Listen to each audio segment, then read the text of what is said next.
Today I'm super excited because we are starting to decorate for Christmas in our house. So we're doing things a little bit differently this year. Normally we have 2 trees on our main floor, an artificial one and then we get a real one for kind of our family dining area. But because we have a 1.5-year-old, he's into everything, he tries to climb everything and it's just crazy. I wanted to kind of put one in the bedroom just to sort of switch things up, keep things a little bit safer on our main floor, and just have a little bit of that Christmas vibe in our bedroom, which I think is going to be awesome. So if you want to follow me step by step, see how I get it ready, all the different ribbons that I use, ornaments, things like that, please keep watching. And if you want to see more videos from me, subscribe. There's just a little subscribe button on the bottom there. And then let's get into the video and start decorating for Christmas. Okay, so the first step, and I would say a really important step if you do have an artificial tree, is to fluff it. So anytime, even a wreath, a tree, they typically, after being packaged all winter and sort of into the year, they get all smushed together. So you really want to try and fluff the branches just so that they actually sort of take up more space. Then you're less likely to have to feel like you have to use a ton of different decorations to kind of fill it. This tree is a 7-foot tree that I did get from Wayfair. It's quite inexpensive, which is what I wanted. I think if you are wanting to kind of make things easier for yourself, you can already get them pre-lit, which is great. This one is not pre-lit, so I will be stringing the lights on it as well too. But with that as well too, being a bit of a cheaper tree, I find that I have to use a lot more picks and different things to kind of stuff in there. Otherwise it looks quite bare. So the more that you spend on a tree, I would say it typically is just a better quality. You're gonna have a lot less holes and space, and it's just easier to kind of get your decorations in. It's up to you. Again, I didn't want something super expensive just because we buy a real tree every year as well too. So I just wanted to keep it inexpensive. And like I said, I think this was $50 or $60 and it's a 7-foot tree from Wayfair. So you're welcome to do that. So what I tend to find helpful is if you just take a branch, sort of do it systematically. I would sort of start at the bottom and go up, or vice versa. But you really almost want to take each branch and almost make it into like a sunburst, I guess you could call it, where you're sort of just going in every different direction. Make sure you fluff anything on the inside as well too. That's really important. And just kind of make your way around the tree and just fluff kind of as you go. And that way you're gonna get it looking much fuller, which is obviously what you want. You don't want like a skimpy, dinky tree, right? We want something nice and full and voluminous and wonderful. So I'm just gonna go ahead and do all of that.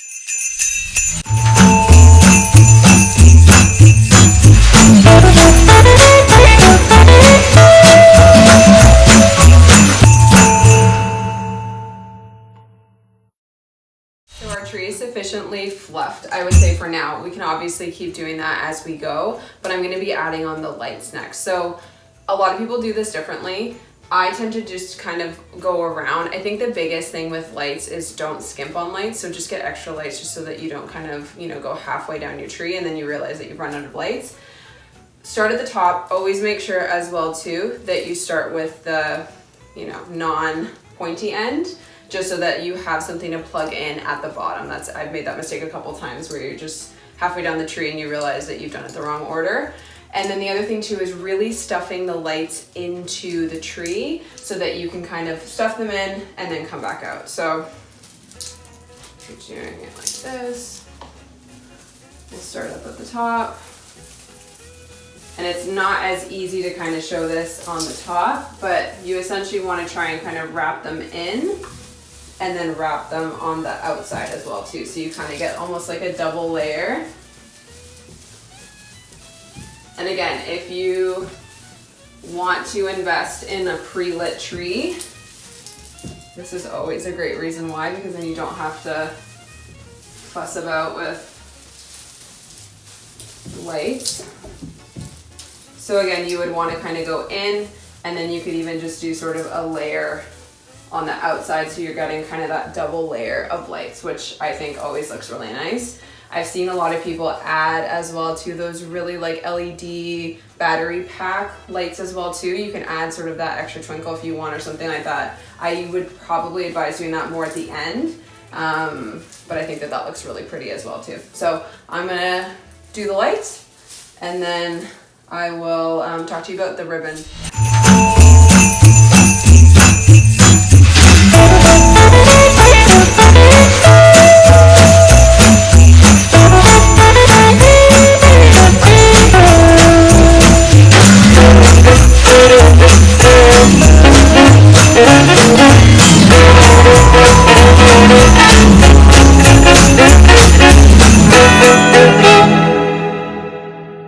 So our lights are on.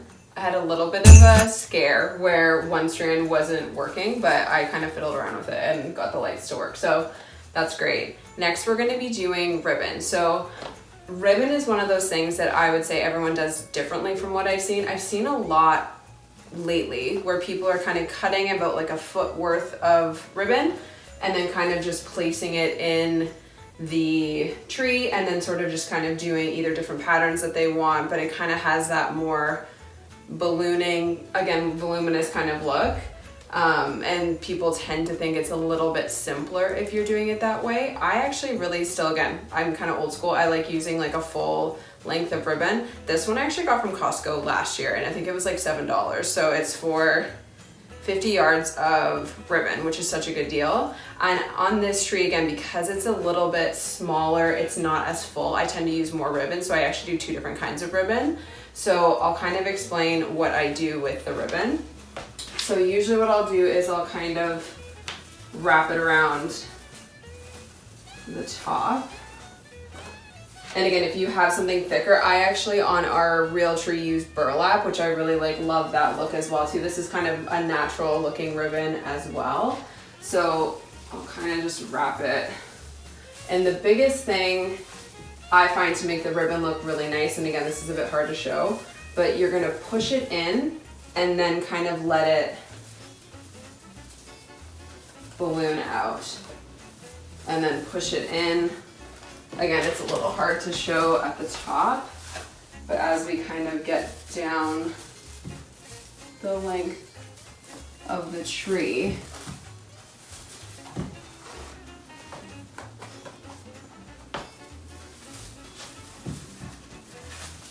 so you're kind of pushing it in and then letting some kind of come out.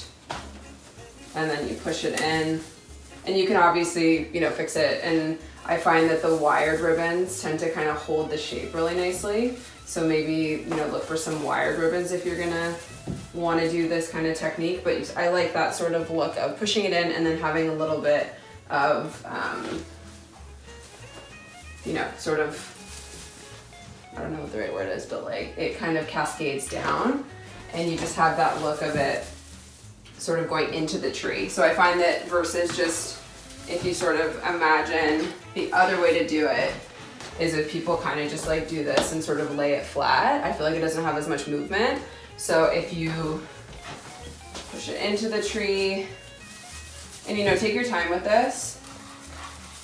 And luckily I have a ton of ribbon, so I can kind of use that. So again, you're just pushing in and then letting it kind of cascade out.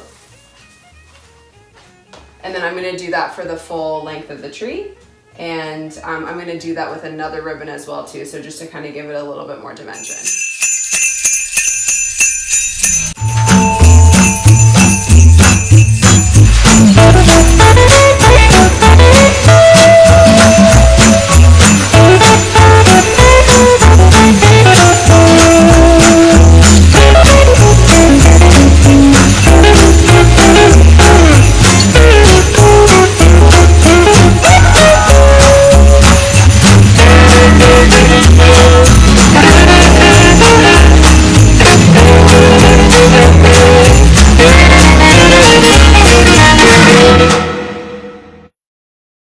So as you can see, the ribbon is done. I actually ended up doing 3 different kinds of ribbon. So I had less of this kind of burlap lacy one. So I just, as you can see, kind of did that in sort of 3 sections. Whereas this one, which is a little bit, it's clear essentially, and it has just kind of the hints of gold. So I feel like adding that as well too just gives you, again, another level. And this is, because it's clear, it's not as, sort of in your face. So I feel like that kind of looks pretty even to me. Always kind of step back, take a look at your tree, you know, see how kind of the placement looks. If you like it, you can always kind of tweak it as you go. But the next step that we're gonna do is picks. So let's get started with the picks.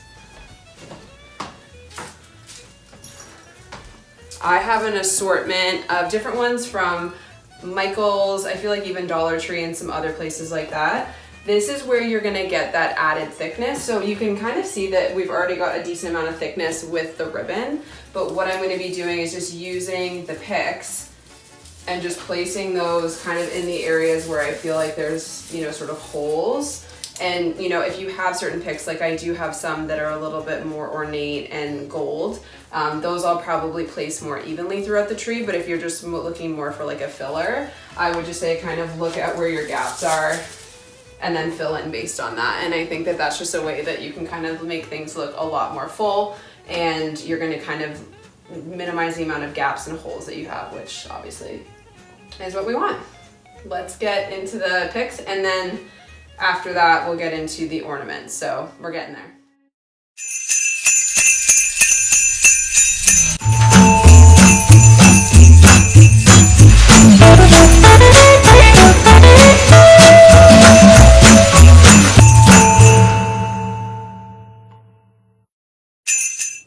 So we're getting close to the end. We're at the stage where we're gonna do the ornament. So as you can see with the picks and the ribbon and everything, the tree actually does look pretty full, which again, as you probably saw from the beginning, it looked pretty sparse. So it's amazing what you can do with some picks and some ribbon and just kind of fluffing the tree. But the ornaments are really gonna add that sparkle, really add that sort of personality and sort of make it unique to whatever you want. So this year I'm going more with, you know, golds, coppers, sort of burnt kind of brown sort of colors. So with the ornaments, what you want to do is think of actually doing the same thing that you did with the ribbon, where you're taking the ornament and pushing them into the tree. So some of these kind of filler ones that are usually a little bit cheaper, you can actually get bigger ones, smaller ones, whatever works for you, but take kind of some medium-sized ones and really push those into the tree. And again, that's going to kind of fill that space. And then when you have the lights on the inside too, it's going to look really nice because it's going to sort of bounce off the light. And then the other thing too that I typically recommend is go with a similar color, like pick kind of all of the same ornaments. So I sort of placed all of the silver ones, you know, sort of evenly through the tree, and then go on to another color. So at least then you kind of know, okay, I've got sort of, you know, some golds. We're sort of doing like mixed metals, like I said, and kind of some different textures. So you sort of at least can kind of maintain a pretty good pattern, and you're staying consistent with the colors, and you're not having like all the silver in one area and then all of the gold in another area, and you sort of don't realize it. So stick with one color and just try and kind of go throughout the tree just so you keep everything nice and even. So that's kind of how you have that more sort of polished look.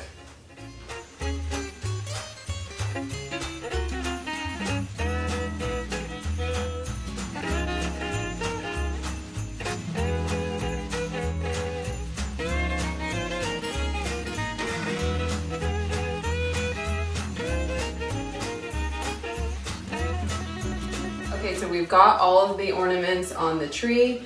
I actually have a lot of extra this year just because I'm trying to keep it a little bit more minimal, and I've got a few new ones. Like I added in these ones that I made, these wooden bead kind of teardrop ornaments. So I'm really liking the way that it's looking. Again, you can kind of always edit it and do whatever you need to do just to make it, you know, how you like the way that it looks. But I'm going to be adding the bow on top. So again, with that really inexpensive, the ribbon that I got from Costco, I made a bow as well, really simple bow. If that's something that you would want to see me do a tutorial on, just comment below.